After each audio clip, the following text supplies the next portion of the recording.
وكل إنسان ألزمناه طائره في عنقه ونخرج له يوم القيامة كتابا يلقاه منشورا ما يلفظ من قول إلا لديه رقيب عتيد মানুষ এমন কোন কথা বলে না যা আমার ফেরেশতারা রেকর্ড করে না রাখে। যা করো তাও লেখা হয়, যা বলো তাও লেখা হয়ে যায়। আল্লাহ রাব্বুল আলামিন বলেন কোনো লাভ হবে না, বরং তোমরা তখন বলবে ইন্না লামুগরামুন বাল নাহনু মাহরুম। কপালে তখন আঘাত করবে, পরাঘাত করতে থাকবে আর বলবে যে আরে কপাল পোড়া হয়ে গেলাম, হতভাগ্য হয়ে গেলাম, বঞ্চিত হয়ে গেলাম, আল্লাহর রহমত থেকে সর্বনাশ হয়ে গেল। তখন কপালে আঘাত করা ছাড়া আর কিছুই করতে পারবে না। আল্লাহর বিরুদ্ধে মিছিল চলে না, সমাবেশ চলে না, বিক্ষোভ চলে না, হরতাল চলে না। মহান আল্লাহ রাব্বুল আলামিন বলছেন দেখো এইভাবে করে তোমার ফসলের ব্যবস্থা আমি আল্লাহ করেছি। আমি রহমান, আমি আল্লাহ পাক কি এমন রহমান। আজ জমিনের ফসল বৃদ্ধির জন্য ইউরিয়া, সুপার সালফেট, সালফার সারের ব্যবস্থা হয়েছে, নানান জাতের সারের ব্যবস্থা হয়েছে। যখন এই সার মানুষ তৈরি করতে শেখে নাই, আবহমান কাল থেকে জমিনের জন্য সারের ব্যবস্থা কে করেছেন? জোরে কোন আল্লাহ পাক বলেন আমিন আয়াতিহি আইয়ুরিকুমুল বারকা খাওফাও ওয়া তামাম। আমার অসংখ্য নিদর্শনাবলীর মধ্যে এটাও একটি নিদর্শন যে আকাশে বিদ্যুৎ চমকে মেঘের গর্জন হয়। এই যে বিদ্যুৎ চমকে গর্জন হয়, এর মধ্যে রয়েছে মানুষের জন্য ভীতি এবং আশা। তারা ভয় পায়, আর এর মধ্যে আশাও রয়েছে। আশাটা কি? আশা হচ্ছে এই যে বিদ্যুৎ যে বছর যত বেশি চমকায় মেঘে, সে বছর জমিনে ফসল তত বেশি বাড়ে। কৃষিবিদরা বলেছে বিদ্যুৎ যত বেশি চমকায় জমিনের ফসল তত বেশি বাড়ে। সুবহানাল্লাহ। এর একটা সিস্টেম আছে, সেই সিস্টেম অনুযায়ী আল্লাহ জমিনে ফসল বাড়ায় দিলেন। আল্লাহ ফসল দিলেন, এবার আপনার আল্লাহ পাক বলছেন দেখো ফসল দিলাম, ধান হলো, চাউল হলো, মাছ হলো, গোশ হলো, সব হয়ে গেছে। এখন তুমি খাবে, রান্না বান্না হয়ে গেল। রহমত আমার দেখো, আমার রহমতটা দেখো। এ কোরআন শিখাইছেন সেই আল্লাহ রাব্বুল আলামিন, যার নাম রহমান। জোরে বলেন তার নাম কি? রহমান। চাউল হয়ে গেছে, চাউল তো শুধু ভর্তা বানায় খাওয়া যাবে না। ভাত হয়েছে, আটা দিয়া রুটি তৈরি হয়েছে, কি দিয়া খাবেন?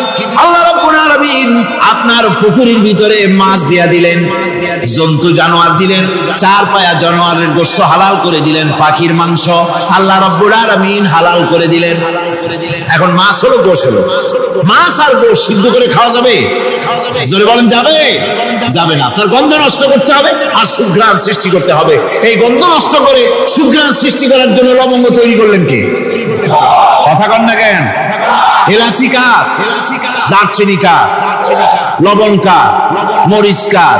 হলুদ কার? পেঁয়াজ কার? সুবহানাল্লাহ। এত নিয়ামত আল্লাহ রাব্বুল আলামিন বলেন ওয়া ইন তাউদ্দু নি'মাতাল্লাহি লা তুহসুহা। আমার নিয়ামত গণনা করে করে আমার নিয়ামত গুণে শেষ করতে পারবে না, এত নিয়ামত আমি দান করেছি। এরপরে তরি তরকারি হলো, মাছ গোশ খেতে খেতে অস্থির হয়ে যাবে। তারপরে তরি তরকারি দিলাম, শাক সবজি দিলাম, সবকিছু আমি আল্লাহ রাব্বুল আলামিন দিয়েছি। আমার নাম রহমান, তোমার সমস্ত প্রয়োজন আমি দিয়েছি, মিটাই দিয়েছি। এবার তরি তরকারি হলো, আর মানুষ তরি তরকারি খাইলো, আল্লাহ শুকর আদায় করলো না। শুকর আদায় করে না। এত সুন্দর মজার কদু, সেই কদু খায়, আর কদু খাইয়া মোসে তাও মারে আর বলে স্বাদের লাউ বানাই মইরে গেল। আল্লাহ শুকর আদায় করে, আল্লাহ নিয়ামতের শুকরিয়া আদায় করে। আমার ভাইয়েরা, আল্লাহ রাব্বুল আলামিন বলেন এই পৃথিবীর আমি রহমান, কোরআন আমি শিখাইছি আমি রহমান। এমন রহমান শুধু মানুষকে খাবার দেই না, এই পৃথিবীর সকল প্রাণীকে আমি খাবার দেই। জোরে কান সুবহানাল্লাহ। সকল প্রাণীর খাবার কে দেয়? ওয়া মা মিন দাব্বা দাব্বাতিন ফিল আরদি ইল্লা আলাল্লাহি রিজকুহা। এই পৃথিবীর বুকে এমন কোন বিচরণশীল জীব নাই যে জীবের রিজকের দায়িত্ব আমি আল্লাহ গ্রহণ করি নাই। সমস্ত রিজকের দায়িত্ব কে নিয়েছেন? চিল্লায় বল আল্লাহ সুবহানাহু ওয়া তাআলা। আচ্ছা আপনি কোন তো দেখি, একজন জমিদার, একজন বড় লোক, চৌধুরী, খুব বড় লোক, তার বাড়িতে 20 জন লোক গেছে রাতের বেলায়। 20 জন লোক গিয়ে মেহমান হইল। মেহমান ভাইয়া তারা বলতেছে, সাহেব আমরা তো মেহমান, আমি এক একজন এক এক রকমের খাবার চাইলো। একজন বললো আমি হরিণ খাবো, আর একজনে কয় আমি মুরগি খাবো, আর একজনে বললো আমি খরগোশ খাবো, আর একজনে বললো আমি হাতি খাবো, আর একজনে বললো আমি ছাগল খাবো। 20 জন মানুষের ভিতরে 20 রকমের খাবার চাইলো। একজনে কয় বোয়াল মাছ খাবো, আর একজনে কয় রুই মাছ খাবো। 20 জনে 20 রকমের খাবার দাবি করলো। বলেন জমিদার তো বাড়িদারে, জমিদারের বাপ, সেও কি পারবে 20 জনকে 20 রকমের খাবার পরিবেশন করতে? কোন প্রস্তুতি ছাড়া পারবে? পারবে। কোন প্রস্তুতি ছাড়া, কোন প্রস্তুতি ছাড়া, জমিদার হোক রাজা বাদশা হোক, 20 জন মানুষের খাবার 20 রকমের দিতে পারে না। আর আল্লাহ এমন রহমান, এই পৃথিবীর লক্ষ কোটি কোটি জাতির প্রাণীকে কোটি কোটি রকমের খাবার আল্লাহ রাব্বুল আলামিন পরিবেশন করতেছেন। সাপের খাবার একরকম, ব্যাঙের খাবার আর এক রকম। ব্যাঙে যা খায় সাপে তা খায় না, সাপে যা খায় ব্যাঙে তা খায় না। হাতির খাবার, গন্ডারের খাবার, ভল্লুকের খাবার, বাঘের খাবার, সিংহের খাবার, মানুষের খাবার, ছাগলের খাবার, মুরগির খাবার, মশার খাবার, সাপোকার খাবার, সমস্ত খাবার ভিন্ন ভিন্ন। আবার সমস্ত খাবারের মজা আল্লাহ রাব্বুল আলামিন আলাদা আলাদা করে দিয়েছেন। এমন রহমান, আপনার পেট ভরবেন শুধু স্বাস্থ্য বাড়াবার জন্য, পেট ভরে খাওয়া দরকারটা ছিল। আল্লাহ পাক দেখলেন যে না, শুধু পেট ভরলে তো এরকম খাইতে চাইবে না, তাই আল্লাহ রাব্বুল আলামিন জিহ্বা দিয়ে দিলেন যাতে করে মজা লাগে আর খায়। সব রকমের মজা, এক এক গোশতে, এক এক মাছে, এক এক তরকারিতে এক এক রকম মজা না, সব রকম মজা, সব এক রকম মজা, ভিন্ন ভিন্ন রকমের মজা। আল্লাহ পাক বলেন আমি রহমান, দেখো আমি কিভাবে খাওয়াই। ওয়া কাইয়্যিম মিন দাব্বাতিন লা তাহমিলু রিজকুহা আল্লাহু ইয়ারযুকুহা ওয়া ইয়্যাকুম। এই পৃথিবীতে এমন অনেক বিচরণশীল জীব আছে, যে প্রাণীরা নিজের জন্য কোনো সঞ্চয় করে না, সঞ্চয় করে শুধুমাত্র পৃথিবীর মানুষ। আর পিঁপড়ায় কিছু সঞ্চয় করে। অন্যান্য বহু প্রাণী আছে যাদের কোনো সঞ্চয় নাই। কি বলেন, পাতিশিয়ালের কোনো ব্যাংকে অ্যাকাউন্ট আছে নাকি? না। শীতের মৌসুমে পাতিশিয়াল আইসা ব্যাংকের ম্যানেজারকে বলে না যে কয়েকটা মুরগি আনছি, আমার নামে একটা অ্যাকাউন্ট ওপেন করো। বৃষ্টির সময় আমি যেন কোনো উঠাইয়া পাইকারি ধরে খাইতে পারি। ওর কোনো খাবার নাই, সঞ্চয় নাই, এ ধরনের পাখির সঞ্চয় নাই, পশুর সঞ্চয় নাই। মহান আল্লাহ রাব্বুল আলামিন তিনি বলছেন, সকাল বেলায় পাখি তার বাসা দিয়া ক্ষুধার্ত পেট নিয়ে পাখিগুলি উড়ে চলে যায়। সাপটার গর্ত থেকে বের হয় খালি পেটে, পাতি শৃগাল খাঁটি পেট নিয়ে গর্ত থেকে বেরিয়ে যায়। তিমির মতো অত বড় প্রকাণ্ড প্রাণী, হাতির মতো প্রকাণ্ড প্রাণী, গরিলা, শিম্পাঞ্জি, ওরাংওটাং, পিঁপড়া থেকে শুরু করে নিয়ে প্রকাণ্ড তিমি পর্যন্ত সমস্ত প্রাণীগুলি সকালবেলায় খালি পেটে বেরিয়ে যায়। সারাদিন ঘোরাঘুরির পর আল্লাহ সুবহানাহু ওয়া তাআলা বলেন, সন্ধ্যাবেলায় সমস্ত প্রাণীর পেটগুলি ভরে আমি আল্লাহ তাদের বাসায় ফিরাইয়া দেই। আমি রহমান, এভাবেই করি। আমি আল্লাহ রাব্বুল আলামিন খাবারের বন্দোবস্ত করি, পড়ার বন্দোবস্ত করি, থাকার ব্যবস্থা করি। ইয়া আইয়ুহান নাসু যকুরু নি'মাতাল্লাহি আলাইকুম হাল মিন খালিকিন গায়রুল্লাহ ইয়ারযুকুকুম মিনাস সামাই ওয়াল আরদ। ও পৃথিবীর মানুষেরা, ওই আল্লাহর স্মরণ করো, আল্লাহর নিয়ামতের শুকরিয়া আদায় করো যে আল্লাহ তোমাকে আকাশ থেকে জমিন থেকে রিজিক দেন। ওই আল্লাহ ছাড়া আছে কি কেউ যে তোমাকে আকাশ থেকে রিজিক দেয়, জমিন থেকে রিজিক দেয়? লা ইলাহা ইল্লা হুয়া ফান্না তুফাকুন। ওই আল্লাহ ছাড়া কোনো ইলাহা নাই, কেন তোমরা বিভ্রান্ত হও? সেই আল্লাহর দিকে ফিরে আসো। আল্লাহ বলছেন, এভাবে আমি সমস্ত পৃথিবীর মানুষের রুজি রুটির বন্দোবস্ত করি, সমস্ত প্রাণীর রুজি রুটির ব্যবস্থা করি। আমি সেই রহমান। সুবহানাল্লাহ। ওয়া ইলাহু ইলাহু ওয়াহিদ লা ইলাহা ইল্লা হুয়ার রাহমানুর রহিম। এই হচ্ছেন তোমাদের আল্লাহ। সুবহানাল্লাহ। আল্লাহ বলছেন ওয়া ইলাহুকুম ইলাহুন ওয়াহিদ, তিনি হচ্ছেন এক আল্লাহ, এক ইলাহ, যিনি ছাড়া কোনো ইলাহ নাই। তিনি হচ্ছেন রহমান। তিনি কি? রহমান। তিনি হচ্ছেন রহিম। তিনি তোমাদের সব কিছুর ব্যবস্থা করে দিয়ে থাকেন, কোন জিনিস তোমাদেরকে বঞ্চিত করেন না। এই রহমান এমন রহমান যিনি তোমাদের সমস্ত নিয়ামত পূর্ণ করেন। আর রহমান এমন রহমান যে শুধু আপন আপন লোক দেখে তালাশ করে করে দেয় না, সকলকে দেয়। যারা নামাজ পড়ে তাদের দালান কোটা বেশি হয়, যারা তাহাজ্জুদ পড়ে তাদের ব্যাংকে টাকার অভাব নাই, যারা হজ করে যাকাত দেয় তারা টাকার জ্বালায়, পয়সা কড়ির জ্বালায় অস্থির। এরকম নাকি? না, বরং নামাজ রোজা হজ যাকাত যারা করে বেশি খাঁটি মুসলমান, তাদের অভাব অভিযোগ আরো বেশি। যাদের কাছে নামাজ নাই, রোজা নাই, আল্লাহ পরকালের চিন্তা নাই, তাদের টাকা পয়সা, সোনা দানা, জায়গা জমিন, সৌন্দর্য, সুখ আর আরো অনেক বেশি। বরং এদের কম। আপন লোকের চাইতে শত্রুকে বরং আল্লাহ পাক বেশি দেন। আপন লোক মানে যারা দিনদার, ইমানদার, পরেজগার, নামাজি, এরা বরং কম পায়, ওরা বরং বেশি পায়। এমন কেউ নাই পৃথিবীতে শত্রুকে ডেকে বলবে আয় তোরেও দেই, কেউ নাই। একমাত্র আল্লাহ রাব্বুল আলামিন যিনি সকলকে দেন। এই পৃথিবীর কোন মূল্য আল্লাহ রাব্বুল আলামিনের কাছে নাই, একটা মশার দানার তুল্য মূল্য নাই। সেজন্য আল্লাহ পাক সকলকে নিয়ামত দেন, সকলকে ব্যবস্থা করেন। তাই এই কোরআন শরীফ আল্লাহ পাক তার মানুষের প্রতি এত দয়া মানুষের প্রতি, যে আল্লাহ পাকের দয়াটা কার? জোরে চিল্লা এখন দয়াটা কার? এত দয়া যে আল্লাহ পাকের মানুষের প্রতি রাস্তা চলার জন্য রাস্তা তৈরি করে দিলেন। পাহাড়ের ভিতরে মানুষ যেন হারায় না যায়, পাহাড়ের ভিতরে গিরিপথ বানালেন যিনি, মরুভূমির ভিতরে হারায় না যায় নিশানা বানালেন যিনি, সমুদ্রের ভিতরে রাতের আধারে যেন গভীর সমুদ্রে হারায় না যায়, সেজন্য মহাশূন্যের ভিতরে তারকা প্রদীপ জ্বালায়া পথের নির্দেশনা দিয়ে দিলেন যিনি, এত ব্যবস্থাপনা যিনি করলেন, সে আল্লাহ রাব্বুল আলামিন মানুষের জন্য এই পৃথিবীতে ব্যক্তি, পরিবার, সমাজ ও রাষ্ট্রে, আন্তর্জাতিক জীবনে, স্বরাষ্ট্রনীতি, পররাষ্ট্রনীতি, শিক্ষানীতি, যুদ্ধনীতি, বন্দিনীতি, তার জীবনের সমস্ত নীতিমালার ব্যাপারে আল্লাহ রাব্বুল আলামিন বুঝি কোনো দিক দর্শন দেন নাই।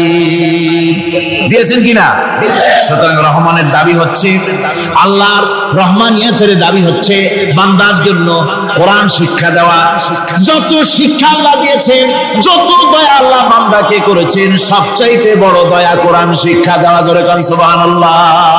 যত দয়া, যত নিয়ামত, যত রহমত আল্লাহ বান্দাকে করেছেন, তার মধ্যে শ্রেষ্ঠ রহমত, শ্রেষ্ঠ দয়া, শ্রেষ্ঠ করুণা মানুষের জন্য, আল্লাহর এই পৃথিবীর মানুষের জন্য সবচাইতে শ্রেষ্ঠ দয়া কি?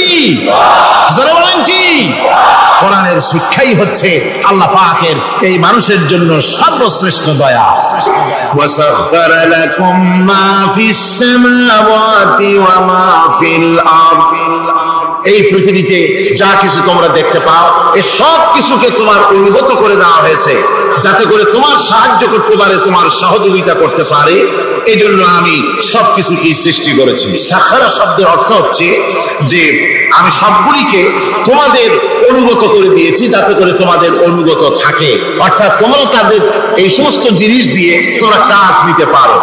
পানির উপর দিয়ে তোমরা যেন নৌকা চালাতে পারো, স্টিমার চালাতে পারো, পানি অনুগত করা হয়েছে, বাতাসকে অনুগত করা হয়েছে। পৃথিবীর সব কিছুকে আমি অনুগত করে দিয়েছি তোমাদের, যাতে করে তার দ্বারা তোমরা কাজ নিতে পারো।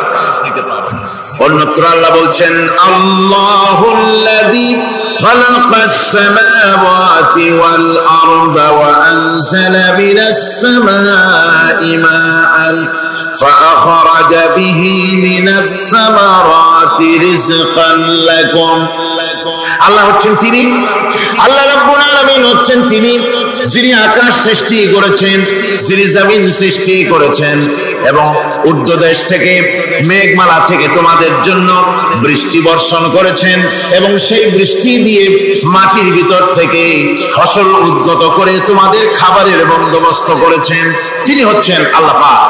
তার দয়া পৃথিবীর সব জায়গায় ছড়িয়ে আছে।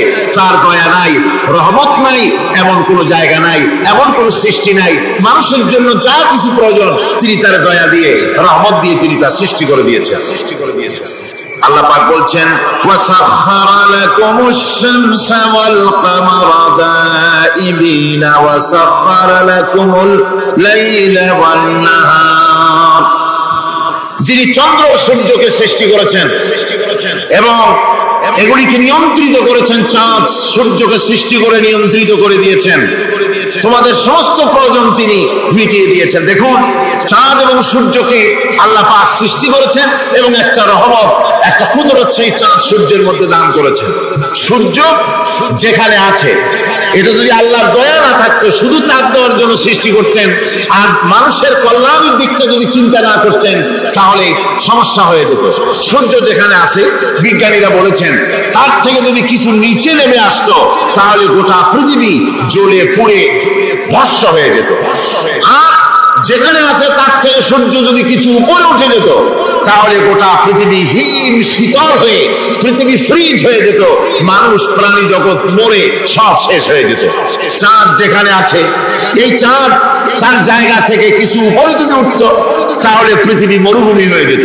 আর যেখানে আছে তার থেকে কিছু নিচে যদি আসতো, তাহলে গোটা পৃথিবী পানি, সমুদ্রের পানি, নদীর পানিগুলি প্লাবিত হয়ে, ওভারফ্লো হয়ে, উচ্ছ্বাসিত হয়ে গোটা পৃথিবীকে প্লাবিত করে দিত, ডুবাই দিত, সব শেষ হয়ে যেত।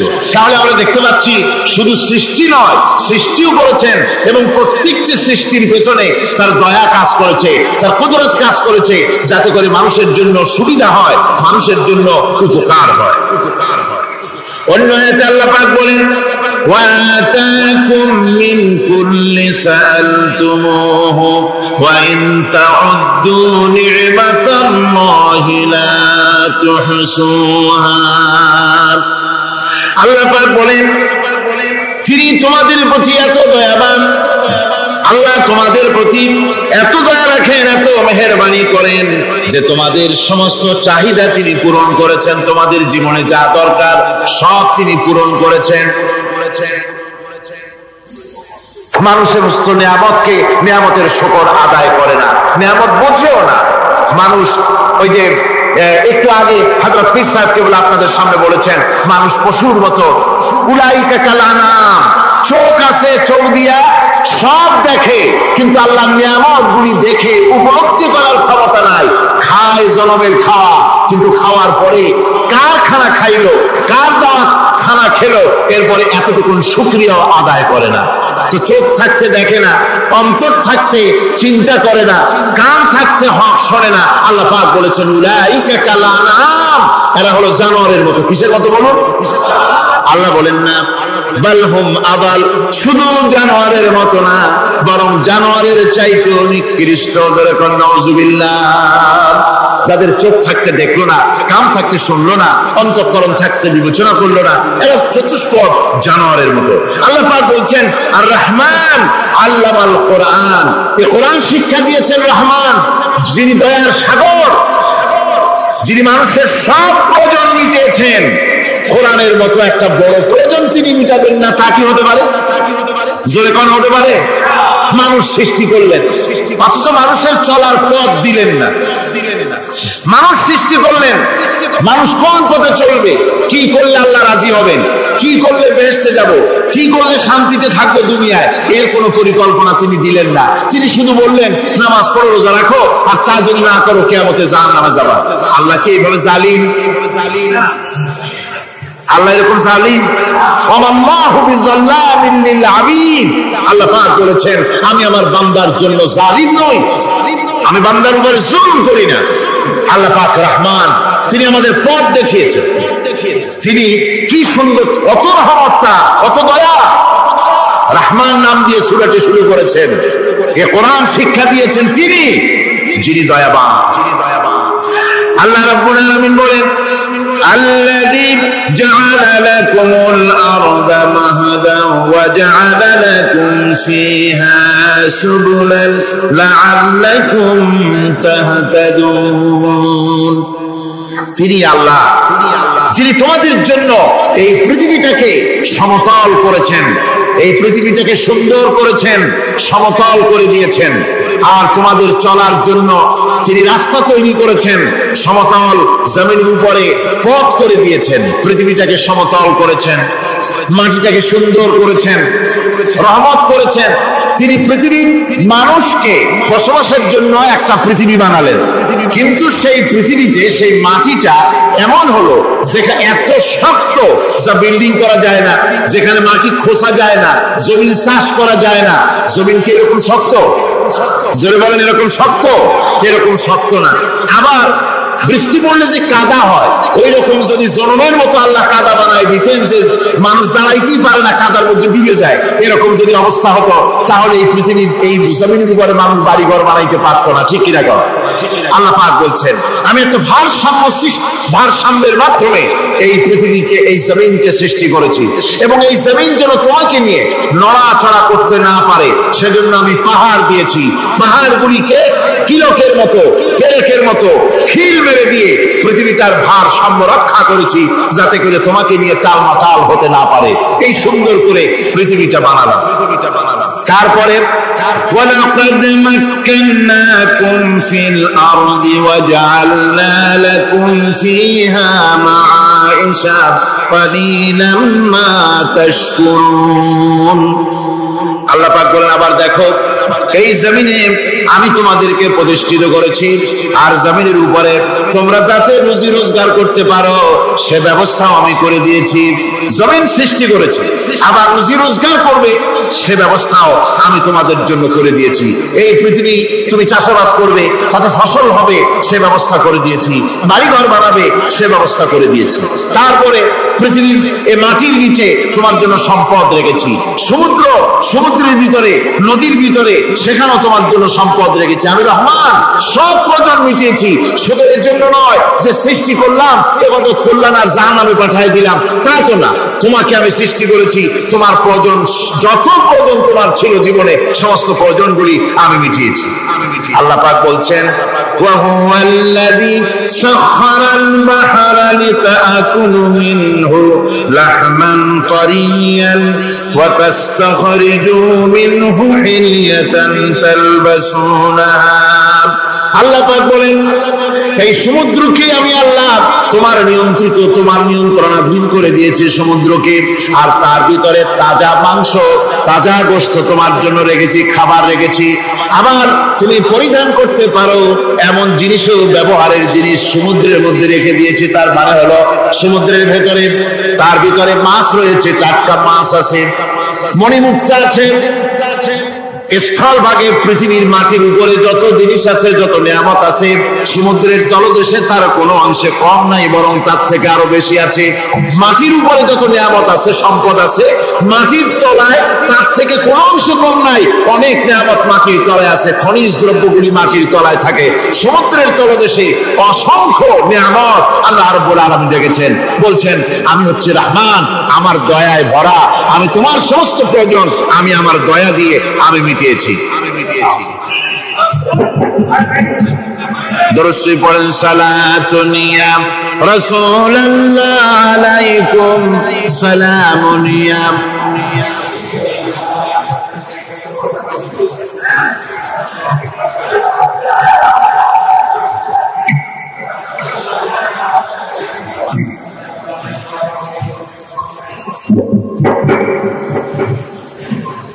আমার ভাইরা, আল্লাহ সুবহানাহু ওয়া তাআলা তিনি হচ্ছেন রহমান,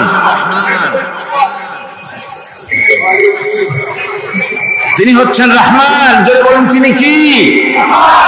দয়ার সাগর, যিনি মানুষের সমস্ত প্রয়োজন মিটিয়েছেন, তিনি কোরআন অবতীর্ণ করেছেন। আমি আল্লাহর দয়ার কথা, রহমান শব্দের ব্যাখ্যা আপনাদের সামনে করে সামনে এগোচ্ছি। মাঝখানে যারা হাঁটেন, এর আগেও আপনাদেরকে বহুবার বলা হয়েছে, কোরআনে কারীমের তাফসীরের মাহফিল, মাঝখান থেকে হাঁটা চলা কিন্তু বেয়াদবি। জোরে বলেন, এটা কি? এই বেয়াদবি কেউ করতে চেষ্টা করবেন না।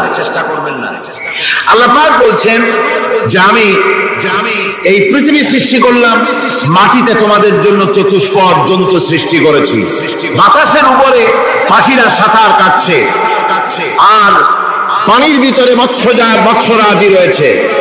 এ সমস্ত প্রাণীগুলি আত্মরক্ষার জ্ঞান আমি দান করেছি। তারা তোমাদের জন্য উপকার করে।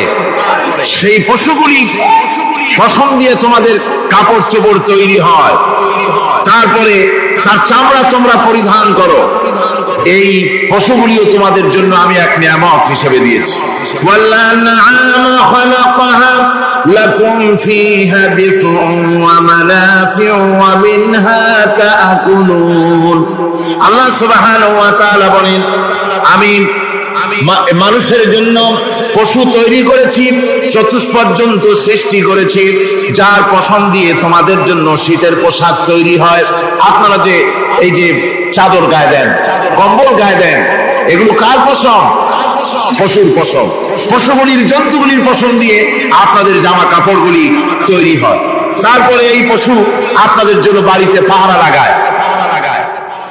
আল্লাহ পাক বলছেন, এছাড়া এই পশুগুলি আমি এমন নিয়ামত দান করেছি, সমুদ্রের ভিতরে, জমিনের উপরে, মাটির তলায়, আবার আকাশের উপরে, জমিনের উপরে বিচরণশীল জীবগুলিও তোমার জন্য তৈরি করেছি।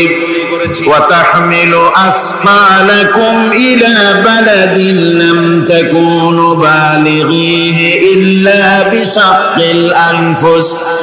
আল্লাহ পাক বলেন, এই পশুগুলি তোমাদের আরো অনেক উপকারে আছে। তোমাদের বোঝাগুলি, বড় বড় বোঝাগুলি তারা এক শহর থেকে আর এক শহরে, দূর থেকে দূরান্তরে পিঠে করে তারা বহন করে নিয়ে যায়, যা তোমরা বহন করতে পারতে না। তোমাদের জন্য দারুণ কষ্ট হতো, মুসিবত হতো।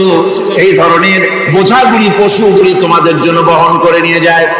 গাধা, ঘোড়া, হাতি, আপনাদের বোঝাগুলিকে, বিরাট বিরাট বোঝা যা টানতে ট্রাক লাগে, মানুষের জন্য কষ্ট হয়, এই বোঝাগুলিও এই পশুর দ্বারা আল্লাহ পাক বহন করায় থাকে। আল্লাহ পাক বলছেন, ইন্না রাব্বাকুম লারাউফুর রাহিম। নিশ্চয়ই তোমাদের রব, তিনি তোমাদের প্রতি অত্যন্ত দয়াশীল, তার দয়া পৃথিবীর চতুর্দিকে ছড়িয়ে আছে। তিনি আমাদেরকে এ কোরআন নাযিল করেছেন, এ কোরআন আমাদেরকে শিক্ষা দিয়েছেন এমন এক রহমান, যার দয়া পৃথিবীর চতুর্দিকে সর্বত্র ছড়িয়ে আছে। আল্লাহর দয়া চতুর্দিকে কি ছড়িয়ে আছে? আল্লাহর দয়া, আল্লাহর মুহাব্বত, আল্লাহর করুণা সর্বত্র ছড়িয়ে আছে। আল্লাহ পাক বলছেন, পশু সৃষ্টি করলাম, পশুগুলি তোমাকে পাহারা দিল, তার গোশত তোমরা খেলে, তাকে দিয়ে তোমরা মাল বহন করলে, তার পশম দিয়ে জামা কাপড় বানালে। আরো দেখো কি করলাম এই পশু দিয়ে, ওয়া ইন্না লাকুম ফিল আনআমি লাইবরা نسقيكم مما في بطونه من بين فرث ودم لبنا خالصا سائغا للشاربين। আল্লাহ রাব্বুল আলামিন বলেন, চতুষ্পদ জীবের মধ্যে বুদ্ধিমান ব্যক্তিদের জন্য নিদর্শন রয়েছে। যারা বুদ্ধিমান তাদের জন্য নিদর্শন রয়েছে। দেখো তোমার গাভীগুলি, এগুলি জমিনের ঘাস খেলো, এই ঘাস খাওয়ার পর তার শরীরের ভিতরে রক্ত তৈরি হলো, পেশাব হলো, ময়লা হলো। সেই পেশাব, ময়লা, রক্ত ইত্যাদির ভেতর থেকে আমি তোমাদের জন্য দুধ তৈরি করে দিলাম। যেখান থেকে পেশাব বের হলো, পায়খানা বের হলো, তার পাশের থেকে স্বচ্ছ, সুন্দর, সুমিষ্ট, সুস্বাদু দুধ আমি তোমাদের জন্য বের করে দিলাম। সুবহানাল্লাহ।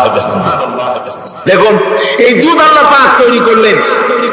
কাগজ তৈরি হয় যে মিল, কলকারখানায়, পেপার মিল। আপনারা যদি কোনো পেপার মিলে যান তো যে দেখবেন কাগজ তৈরি হয় গাছ দিয়ে। এই গাছগুলি মিলের মধ্যে, মেশিনের মধ্যে ঢুকানো হয়। মেশিনের ভিতরে গাছটা ঢুকে মেশিনের তাপে, বৈদ্যুতিক তাপে এই গাছগুলি গলে যায়, পানি হয়ে যায়। তারপরে ছাকনা থাকে, নেট থাকে, কয়েকটা নেট থাকে। সেই ছাকনাগুলির ভিতর থেকে ছেঁকে এরপরে সেই পানিটা চলে আসে প্লেটের উপরে, এসে আস্তে আস্তে শক্ত হতে হতে সেটা কাগজে পরিণত হয়ে যায়। পানিটা আস্তে আস্তে কাগজে পরিণত হয়ে যায়। তো এই কাগজ তৈরি করতে গিয়ে কাগজটা থেকে যে ছাকনাগুলি দেওয়া হলো, নেট দেওয়া হলো, যাতে করে কোনো আবর্জনা না যায়, সেজন্য এতগুলি নেট সিস্টেম আছে, এতগুলি ছাকনার সিস্টেম আছে। কিন্তু তারপরেও এত সাবধানতা সত্ত্বেও আমরা দেখি কাগজে লিখতে গেলে কাগজের মধ্যে নিটের সাথে এক্সিডেন্ট হয়ে যায়। এ ধরনের আবর্জনা কাগজের মধ্যে দুই একটা থেকে যায়। অনেক কাগজের মধ্যে এরকম পাওয়া যায়, যায় কিনা ভাই?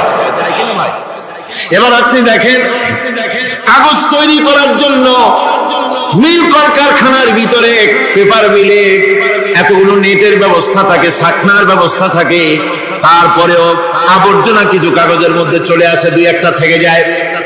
কিন্তু ঘাস খেলো, কুটা খেলো, খড় খেলো, ভুসি খেলো, তিসি খেলো, গাবিতে খেলো, খাওয়ার পরে আল্লাহ রাব্বুল আলামিন এ দিয়ে দুধ বানালেন, এ দিয়ে পায়খানা হলো, পেশাব হলো, রক্ত হলো।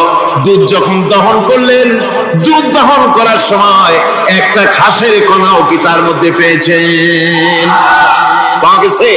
যায় নাই। অথচ দুধ থাকে যে বাটের মধ্যে, ওটা কি বলে? ওলান বলে নাকি? যে ওলানের ভিতরে দুধ থাকে, ওইটা কাটে দেখেন, জমাও করে, গরু জমাও করে, ওলানটা কাটে দেখে ওর ভিতরে কোনো নেট আছে, কোন জাল আছে, কোন ছাকনার ব্যবস্থা আছে? কিচ্ছু নাই। সুবহানাল্লাহ কইতে ইচ্ছে করে না ভাইরা? আল্লাহ রাব্বুল আলামিন বলেন, এইভাবে করে পশুর ভিতরে তোমার জন্য কত, এক পশুতে কত উপকার করলাম, গোশত খাওয়ালাম, চামড়া দিয়া জামা বানায় দিলাম। প্রচন্ড শীত পড়ে যেখানে, কানাডায়, ইউরোপে, আমেরিকায় প্রচন্ড শীত পড়ে কোন কোন এলাকায়। দক্ষিণ আমেরিকায় কানাডার একটা এলাকা আছে যেখানে এবার আমি সফর করে এসেছি। 12 মাস বরফ পড়ে সেখানে, বরফ আর বরফ ছাড়া কিছু নাই, সমস্ত রাস্তাঘাট সব বরফ আর বরফ। সেখানে এই প্রচন্ড শীতের ভিতরে মানুষ কিভাবে থাকবে?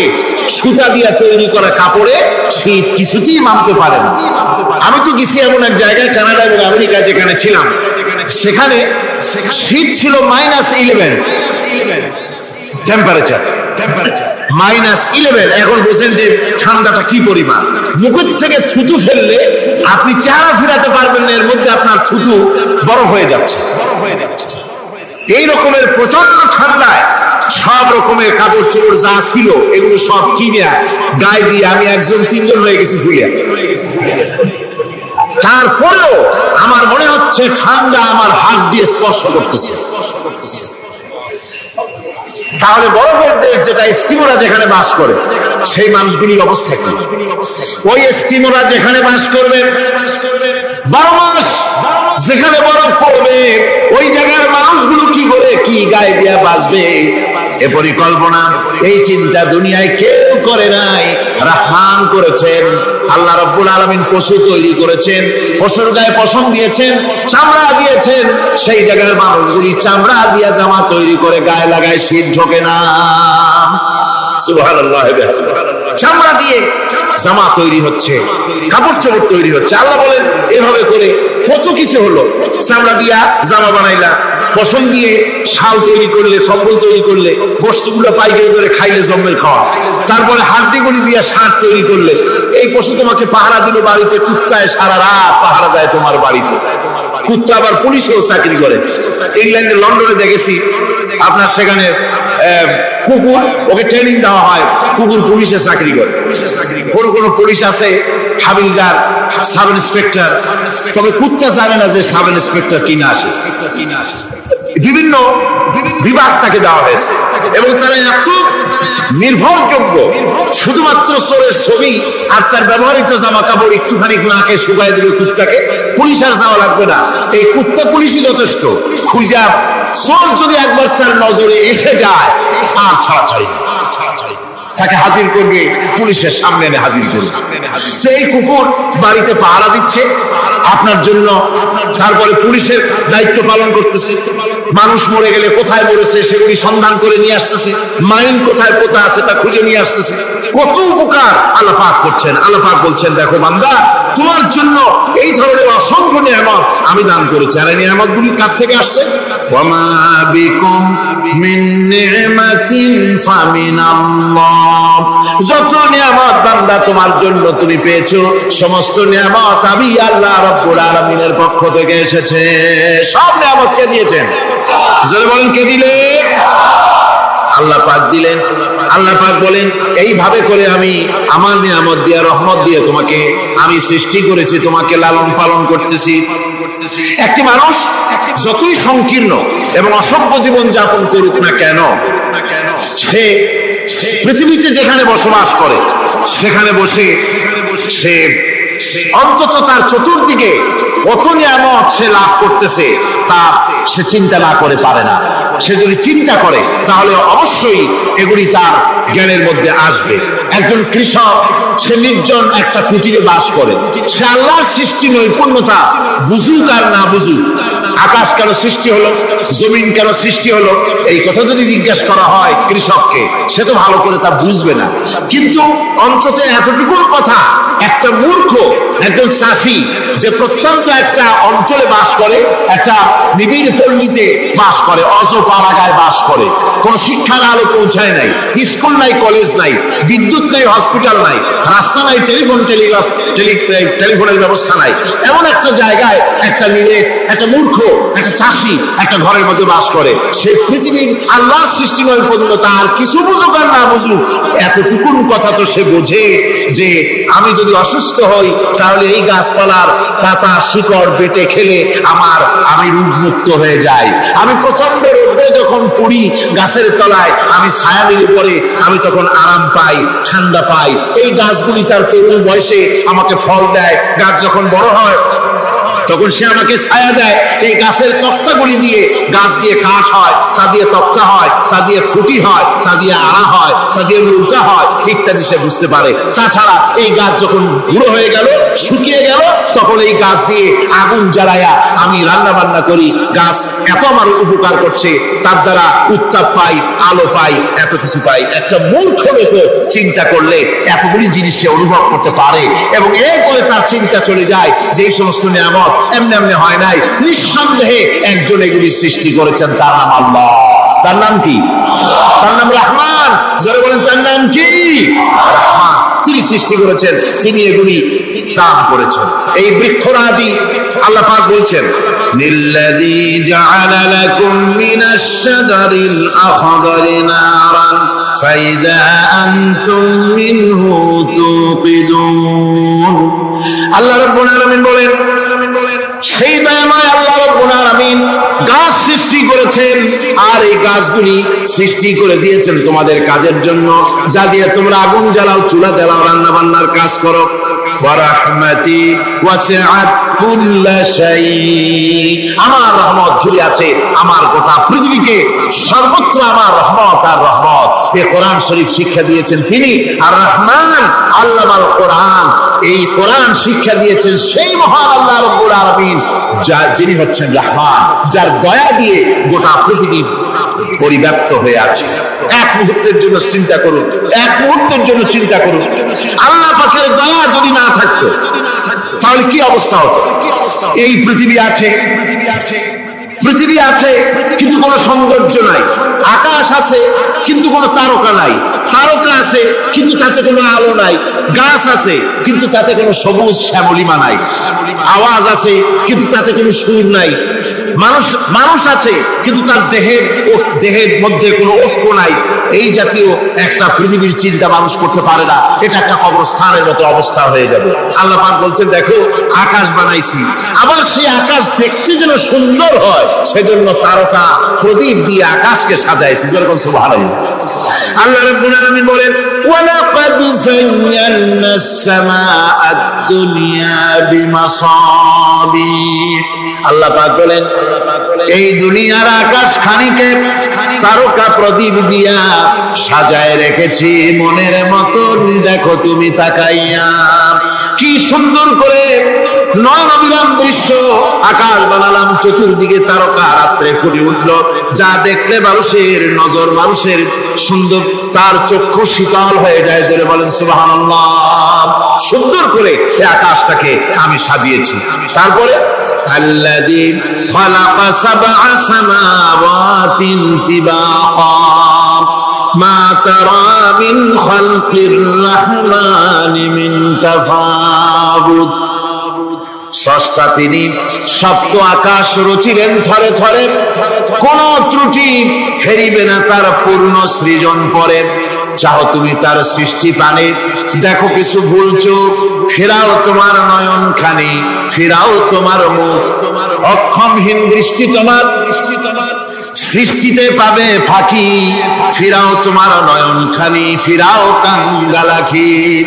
আল্লাহ পাক বলেন, আমার আকাশের দিকে তাকাও, বারবার তাকাও, সূর্যের দিকে তাকাও, চন্দ্রের দিকে তাকাও, গাছপালার দিকে তাকাও, তাকায় দেখো কোনো ভুল আছে নাকি, ভালো করে দেখো কোনো ভুল আছে নাকি। আল্লাহ পাক বলেন আবার তাকাও। দেখতে দেখতে তোমার চক্ষু দুর্বল হয়ে তোমার কাছেই ফিরে আসবে। আমার সৃষ্টির ওই পূর্ণতার ভিতরে কোনো ভুল পাবে না। সুবহানাল্লাহ। আল্লাহ রাব্বুল আলামিন শেষ রাত্রে প্রথম আকাশে আসেন। হাদিস শরীফে এসেছে প্রথম আকাশে আল্লাহ রাব্বুল আলামিন এসে দুনিয়ার মানুষকে ডাকেন, কে আছো? গুনাহ করে জীবন বোঝাই করে ফেলেছো, নাফরমানি করেছো, গুনাহ করেছো, অথবা বিপদে পড়েছো, ঋণগ্রস্ত হয়ে পড়েছো, অসুবিধায় পড়েছো, মামলা মোকদ্দমায় পড়েছো, আমার কাছে মাপ চাও, আমার কাছে সাহায্য চাও। এই সময় যে সমস্ত বান্দারা আরামের ঘুমকে হারাম করে আল্লাহর দরবারে কাঁদতে থাকে, তাহাজ্জুদের নামাজ আদায় করে যখন হাত তুলে কাঁদে, আল্লাহ পাক তখন এই দৃশ্য দেখে ফেরেশতাদের বলেন, ও আমার ফেরেশতারা, আমার এই বান্দাগুলি কাঁদলে কেন? সমস্ত মানুষ যখন ঘুমানো, এই বান্দাগুলি কাঁদলে কেন বলো? ফেরেশতারা বলে, আল্লাহ তুমি তো ভালো করে জানো। ফেরেশতারা বলে, আল্লাহ আল্লাহ পাক বলবেন, তবুও তোমাদের মুখ থেকে শুনতে চাই। ফেরেশতারা তখন বলবে, রব্বুল আলামিন তোমার বান্দা গুনাহ করেছে, জাহান্নামের ভয়তে তোমার কাছে কাঁদতেছে, তোমার ভয়তে কাঁদে, জাহান্নামের ভয়তে কাঁদে। আল্লাহ জিজ্ঞেস করেন, ফেরেশতারা ওরা যে আমার ভয়তে কাঁদে, ওরা কি আমারে দেখছে নাকি? ফেরেশতারা বলেন, না, খোদা তোমারে দেখে নাই। আল্লাহ পাক বলেন, ওরা আমার যে জাহান্নামের ভয়তে কাঁদে, ওই জাহান্নাম তারা দেখেছে নাকি? ফেরেশতারা বলে, না আল্লাহ, তোমার জাহান্নাম ওরা দেখে নাই, তোমার বেশ কিছুই দেখে নাই। আল্লাহ পাক বলেন, আমার ফেরেশতারা এই বান্দাগুলি আমার দোজখ দেখে নাই, আমাকে দেখে নাই, হাসর মিজান সিরাত কিছুই দেখে নাই, শুধু কোরআনের কথা শুনে, আমার নবীর কথা শুনে, আমার কোরআনের কথা শুনে বিশ্বাস করে আরামের ঘুমকে হারাম করে কিভাবে কাঁদতেছে তাকায় দেখ। আমার রহমতের দরিয়ায় জোশ বেড়ে গেছে, তোরা সাক্ষী থেকে যা, আমার ওই ক্রন্দনরত বান্দাগুলিকে আমি আল্লাহ মাফ করে দিলাম। আমার ভাইরা, আল্লাহ পাক বলেন, আম্মান হুয়া কানিতুন আনা আল-লাইলি সাজিদাও ওয়া কাইমা। আল্লাহ রাব্বুল আলামিন বলেন, সিজদার ভিতরে আর দাঁড়ানোর ভিতরে আমার এই বান্দাগুলি আখিরাতে আমার সঙ্গে দেখা করা লাগবে এই ভয়তে, জাহান্নামের ভয়তে তারা কাঁদে, এভাবে কাঁদতে থাকে। আর আল্লাহ পাক ওই সময় তাদের গুনাহ মাফ করতে থাকেন। কোরআনে কারীমের ভিতরে আল্লাহ পাক বলেন, সারা রাত ঘুমাতে আল্লাহ নিষেধ করেছেন, সারা রাত যেন ঘুমায় না, পাইকারি ধরে ঘুমায় না, একটু জাগো। ওয়াজকুর ইসমা রাব্বিকা বুকরাতাম ওয়া আসীলা। সকাল এবং সন্ধ্যায় তোমার প্রভু তোমার রবের জিকির করো, স্মরণ করো। ওয়া মিনাল লাইলি ফাসজুদ লাহু ওয়া সাব্বিহু লাইলান তাওয়িলা। তোমার রাতের বেলায় রাতের একটা অংশ সিজদায় অবনত হও, আর রাতের দীর্ঘ সময় ঘুমায় থেকো না, হয় একটা লম্বা সময় ঘুমাও, কিন্তু একটা অংশ রাখো যে সময় তুমি আমার দরবারে সিজদায় পড়ে যাবে, কাঁদবে। আমার বন্ধুগণ, রাতটা ওয়াজআলনাল লাইলা সুবাতা, আল্লাহ রাব্বুল আলামিন ওয়াজআলনা সুবাতা ওয়াজআলনান নাওমা সুবাতা ওয়াজআলনাল লাইলা লিবাসা, ঘুমকে বানাইছেন আল্লাহ শান্তির বাহন, আর রাতকে করেছেন আচ্ছাদন। রাতকে কি করেছেন? আচ্ছাদন। রাতকে একটা পর্দা লাগিয়ে দিয়েছেন, রাতের পর্দা। যেহেতু প্রেম ভালোবাসা ঢোল পিটায় করা যায় না, ঢোল পিটায় প্রেম করা যায় যায় না, মানুষকে দেখায় দেখায় প্রেম ভালোবাসা করা যায় না। এটা হলো দুনিয়ার রীতিনীতি, দুনিয়ায় যেটা মানুষেরা করে। আসল সবচাইতে বড় ভালোবাসার পাত্র হলেন আল্লাহ, মাসুক হলেন আল্লাহ, আশিক হলো মানুষ। আশিক এবং মাসুকের ভিতরে প্রেম বিনিময় হবে, ভালোবাসার আদান প্রদান হবে, কথোপকথন হবে। এজন্য দিনের কোলাহল পূর্ণ অবস্থায় তা হয় না বলে রব্বুল আলামিন বলেন, আমি তোমাদের জন্য রাতকে একটা আচ্ছাদন, একটা পর্দা বানাই দিয়েছি। এই রাতের পর্দার ভিতরে থেকে আমারে ডাকো, আমাকে আমার কাছেই তুমি আমাকে ডাকো, একটা লম্বা সময় নিয়ে আমাকে বলতে থাকো, আমাকে ডাকতে থাকো।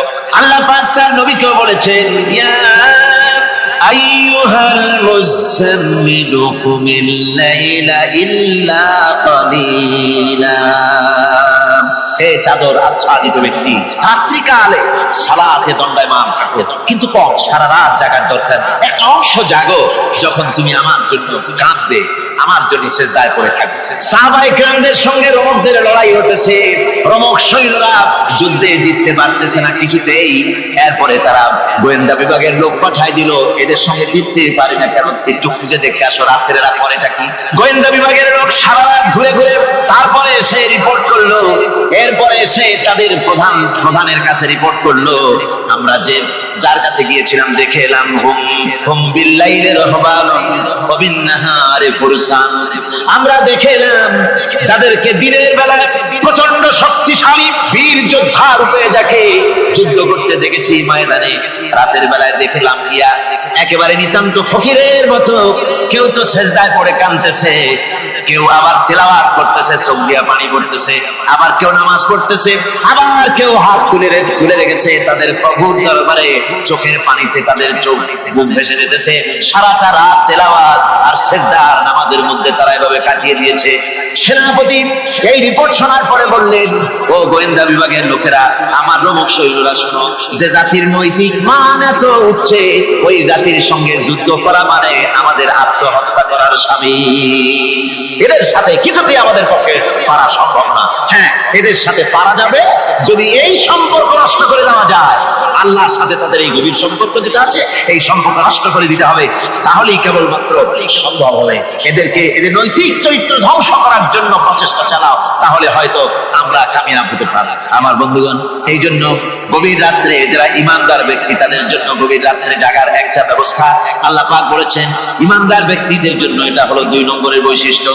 ওয়াল্লাযীনা ইয়াকুলুনা রাব্বানা সরিফ আন্না আযাব জাহান্নাম ইন্না আযাবাহা কানা গরামা। রহমানের বান্দা, খাঁটি বান্দা 3 নম্বরের বৈশিষ্ট্য হচ্ছে তারা আল্লাহ রাব্বুল আলামিনের দরবারে হাত তুলে ফরিয়াদ জানায়, আল্লাহর কাছে মোনাজাত করে, আল্লাহ রাব্বুল আলামিনকে বলে, আয় আল্লাহ, হে আমার প্রভু, আয় আমার রব, জাহান্নামের আগুন থেকে দয়া করে আমারে বাঁচাও। জোরে বলেন আমিন, জোরে বলেন আমিন। জাহান্নামের বর্ণনা আমরা এই মাহফিলে করেছি, করি নাই? মনে আছে? দারুণ কঠিন জায়গা, অত্যন্ত কঠিন জায়গা, মারাত্মক জায়গা জাহান্নাম। ওই জাহান্নামের জন্য আল্লাহর কাছে কাঁদতে হবে, মাপ চাইতে হবে জাহান্নাম থেকে। মুমিন ব্যক্তির 3 নম্বরের বৈশিষ্ট্যই তাই, সে বলবে, রব্বানা সরিফ আন্না আযাব জাহান্নাম ইন্না আযাবাহা কানা গরামা। আয় আল্লাহ, তোমার জাহান্নামের শাস্তি থেকে তোমার কাছে মাপ চাই। আল্লাহ পাক বলেন, এই জাহান্নামের শাস্তি বড়ই প্রাণান্তকার হবে। ইন্নাহা সাআত মুস্তাকাররান ওয়া মুকামা। জাহান্নাম হচ্ছে অবস্থানের জন্য অত্যন্ত নিকৃষ্ট, খুবই খারাপ জায়গা এই জাহান্নাম। কিন্তু মুসলমানদের অবস্থাটা ভিন্ন। মুসলমানেরা নেক আমল করে, ইবাদত বন্দি করে, তা সত্ত্বেও তার কলিজা কাঁপতে থাকে। সুবহানাল্লাহ, তার কলিজা কাঁপতে থাকে যে আমি যে ইবাদত করছি, এই ইবাদত আল্লাহর দরবারে মঞ্জুর হচ্ছে কিনা। এই জন্য তার মন কাঁপতে থাকে। সে আমলের উপর নির্ভর করে থাকে না, সে আল্লাহর দয়ার উপর নির্ভর করে। কিসের উপর নির্ভর করে? আল্লাহর দয়া, আল্লাহর রহমতের উপর নির্ভর করে। আর সে আল্লাহর কাছে কাঁপতে থাকে, রব্বুল আলামিন, তুমি দয়া করে মেহেরবানি করে আমার হিসাব করে যদি বেশ দাও, তার তো বেশ লাগিব।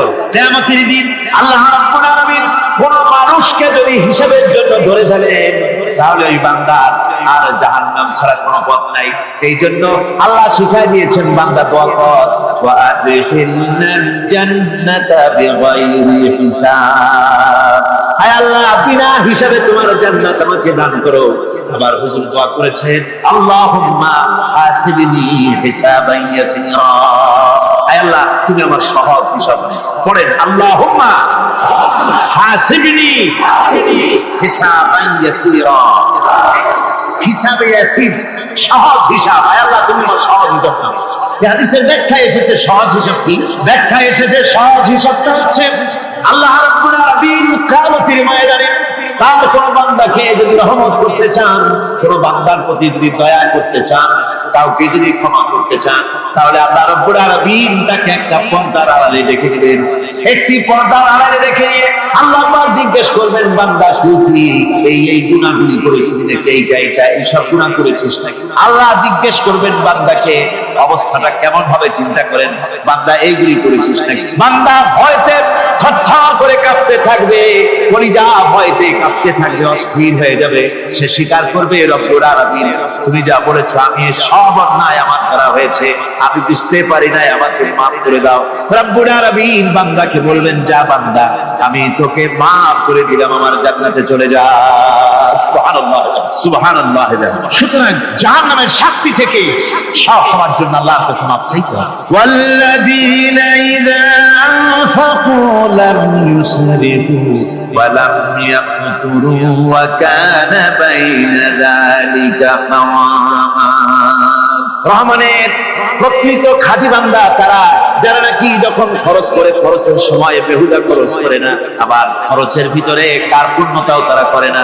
ওয়া কানা বাইনা যালিকা কাওয়ামা, এই দুইয়ের মাঝে তারা ভারসাম্য রক্ষা করে, মধ্যমপন্থী অবলম্বন করে চলে। তার মানে হলো পয়সা আছে বলি এই পয়সা দিয়ে তারা মদ খায় না, জুয়া খেলে না, বিনা বাজার ইত্যাদি শয়তানি বদমাশি সিনেমা হল ইত্যাদি বানায়া পাপের বোঝা বাড়ায় না। তারা অতিরিক্ত কোনো খরচ করেন, আবার অর্থ পূজারী ব্যক্তির মতো কার্পণ্যতাও তারা করেন। দুইয়ের মাঝে তারা ভারসাম্য রক্ষা করে। এক শ্রেণীর লোক আছে মাল শুধু জমায়, খরচ করে। কোরআন শরীফে বলা হয়েছে আল্লাযী জামা মালাহু ওয়া আদ্দা, মাল জমা করে আর গুনতে থাকে, মাঝে মধ্যে আবার টেলিফোন করে, হ্যালো সোনালী ব্যাংকের ম্যানেজার সাহেব নাকি, বলে হ্যাঁ, দেখুন তো আমার আমলনামাটায় কত আছে, এখন হিসাব টিসাব করে আর তাড়াতাড়ি, এখন তো আমলনামা দেখতে সময় লাগে না, তাড়াতাড়ি দেখা যায়।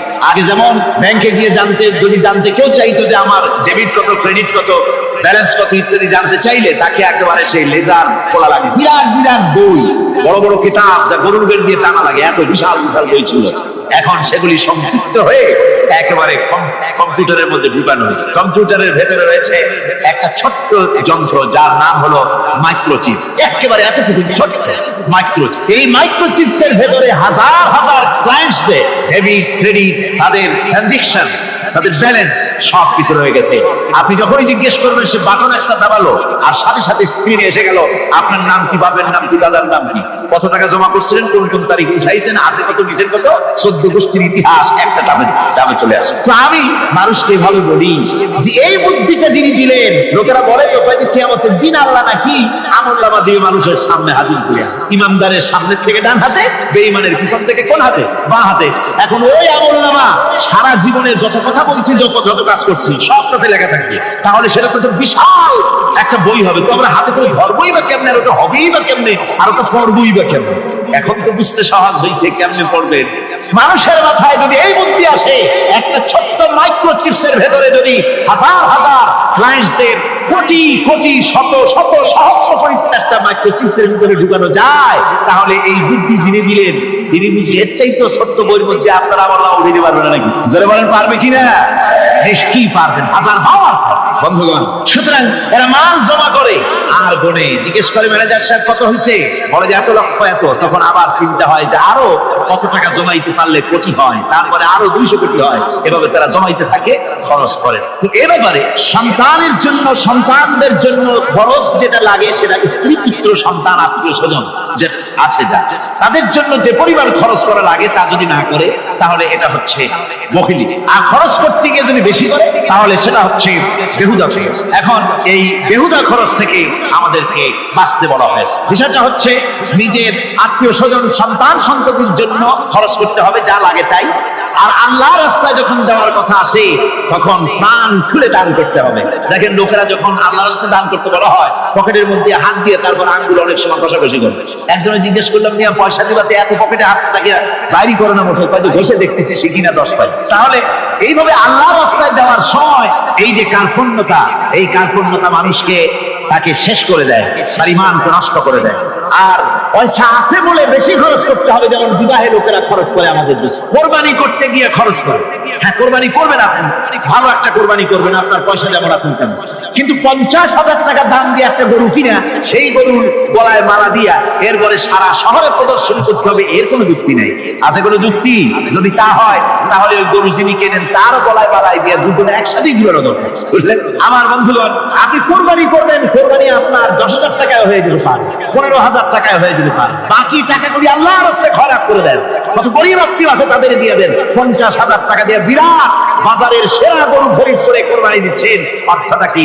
মানুষকে দেখাচ্ছেন আল্লাহর দরবারে গোশত যাবে না, চামড়া যাবে না, রক্ত যাবে না, যাবে আপনার নিয়ত। কি যাবে? নিয়ত। সুতরাং আল্লাহ রাস্তায় যখন খরচ করবেন, সেই খরচ করার ব্যাপারে তখন নিয়তটা দেখতে হবে। হালাল পথে খরচ করতে গেলেও নিয়তটা দেখতে হবে, এবং তখনও বেহুদা খরচ করা যাবে না। বিবাহে যেভাবে খরচ আজকাল করে মানুষেরা, হুজুর সাল্লাল্লাহু আলাইহি ওয়াসাল্লাম বলেছেন যে বিবাহে যত খরচ কম সেই বিবাহ তত বরকতপূর্ণ। আর আমরা মনে করি বিবাহে যত বেশি খরচ বাড়ানো যায় ততই এটা বেশি শানদার হবে। উল্টা চিন্তা করি। আল্লাহ রাব্বুল আলামিন এরপরে বলছেন ওয়াল্লাযীনা লা ইয়াদউনা মা'আল্লাহি ইলাহান আখারা ওয়া লা ইয়াকতুলুনা আন-নাফসাল্লাতী হারামাল্লাহু ইল্লা বিল হাক্কি ওয়া লা ইয়াজনুন ومن يفعل ذلك يلقى أثاما। আর রহমানের খাঁটি বান্দা যারা, তাদের ৫ম নম্বরের বৈশিষ্ট্য হচ্ছে যে তারা আল্লাহর সাথে, আল্লাহকে বাদ দিয়ে অন্য কাউকে ইলাহ বলে, মাবুদ বলে ডাকে। এই ব্যাপারেও ব্যাখ্যা আমরা এই মাহফিলে দিয়েছি, মনে আছে আপনাদের? আল্লাহ ছাড়া অন্য কাউকে ইলাহ বলে ডাকা যাবে না। ওয়ালা ইয়াকতুলুনা আন-নাফসাল্লাতী হারামাল্লাহু ইল্লা বিল হক। আর আল্লাহ যে সমস্ত প্রাণকে, আর ওই লোকেরা যারা নাকি আল্লাহ ছাড়া, ইমাম রহমানের বান্দা যারা, তারা একদিকে তো আল্লাহ ছাড়া অন্য কাউকে ডাকে না, মাবুদ বলে স্বীকার করে না, অন্যদিকে আল্লাহর হারাম করা প্রাণগুলিকে তারা ধ্বংস করেন। অর্থাৎ আল্লাহ যাদেরকে হত্যা করতে নিষেধ করেছেন, প্রাণীদেরকে হত্যা করতে, মানুষ হত্যা করতে নিষেধ করেছেন, আল্লাহর নিষেধ, আল্লাহ যেগুলি জায়েজ করেছেন সেগুলি বাদ দিয়ে হত্যা করা, এগুলি তারা করে না। ওয়ালা ইয়াজনুন। আর তারা জিনা, ব্যভিচারেও লিপ্ত হয় না। এটা হচ্ছে যে এই সমস্ত লোকগুলি তারা গুনাহ থেকে মুক্ত থাকতে চেষ্টা করে। তারা আল্লাহ ছাড়া কাউকে রব বলে ডাকে না, ইলাহ বলে ডাকে না, মাবুদ বলে ডাকে না। হযরত ইবনে মাসউদ রাদিয়াল্লাহু তাআলা আনহু বলেছেন, তিনি রাসূল পাক সাল্লাল্লাহু আলাইহি ওয়াসাল্লামের কাছে জিজ্ঞেস করেছিলেন, হে রাসূল, সবচেয়ে বড় গুনাহ কি? হুজুর বলেছেন সবচেয়ে বড় গুনাহ তিনটা। সবচেয়ে বড় গুনাহ কয়টা? রাসূল পাক সাল্লাল্লাহু আলাইহি ওয়াসাল্লাম বলেছেন সবচেয়ে বড় গুনাহ হচ্ছে তিনটি। একটি হচ্ছে তুমি যদি কাউকে আল্লাহর সমতুল্য প্রতিদ্বন্দ্বী বানিয়ে যদি তার কাছে কিছু চাও, তাহলে এটা সবচেয়ে বড় দিন। সন্তান দিতে পারেন আল্লাহ, তোমাকে রোগ মুক্ত করতে পারেন আল্লাহ, আল্লাহ যা করতে পারেন এই সব বিষয়গুলি যদি মানুষের কাছে চাও, তাহলে তুমি আল্লাহর জায়গায় তাকে বসালে, এটা সবচেয়ে বড় গুণ। আর ২ নম্বরের গুণ হচ্ছে নিজের সন্তান তোমার খাবার খাবে, তোমার খাবারে সন্তান ভাগ বসাবে, এই ভয়তে সন্তানকে হত্যা করা, এটাও বিরাট পাপ। আর ৩ নম্বরে হচ্ছে প্রতিবেশীর স্ত্রীর সঙ্গে জেনা করা, এটা হলো আরেকটি। মোট ৩টি গুনাহ বলেছেন রাসূলুল্লাহ, সবচেয়ে মারাত্মক গুনাহ। তার মধ্যে এই গুনাহগুলি তো আমাদের সমাজে চালু আছে। একদিকে সমাজের ভেতরে রয়েছে আল্লাহ ছাড়া মানুষের কাছে, মাজারের কাছে গিয়া, কবরের কাছে গিয়া, কবরওয়ালার কাছে চাওয়া, এই রেওয়াজ চালু আছে।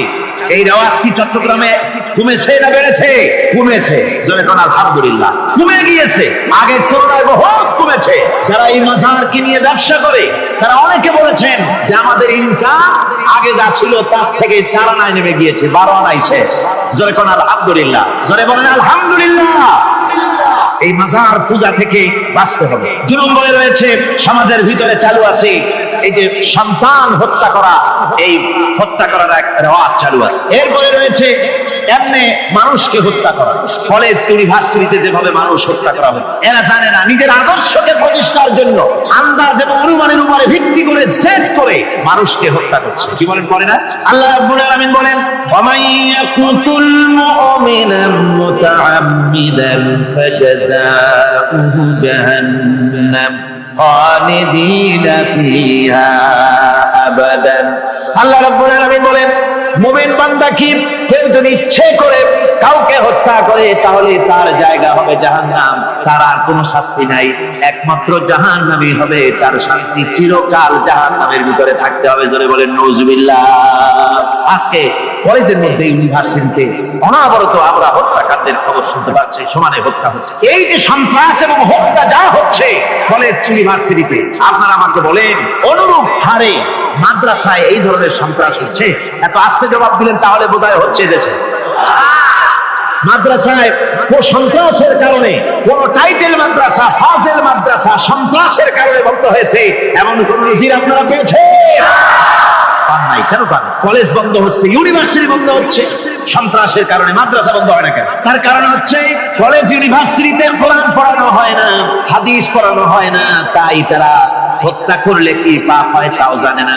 হত্যা পাপ, হত্যার পাপ তো দূরের কথা, মানুষ কোরআন শুনতে আসে, কোরআন শুনতে আসাটাও তাদের বরদাস্ত হয় না।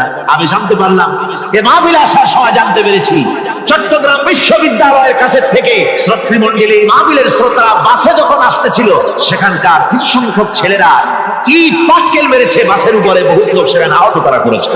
নাউজুবিল্লাহ মিন যালিক। কি শিক্ষা দেওয়া হচ্ছে? কিন্তু মাদ্রাসায় তো হচ্ছে না। কেন হয় না? তার কারণ হচ্ছে মাদ্রাসাগুলিতে কোরআনে কারীম পড়ানো হয়, রাসূলুল্লাহর হাদিস পড়ানো হয়, সেখানে জানানো হয়, এই কথাগুলি পড়ানো হয়।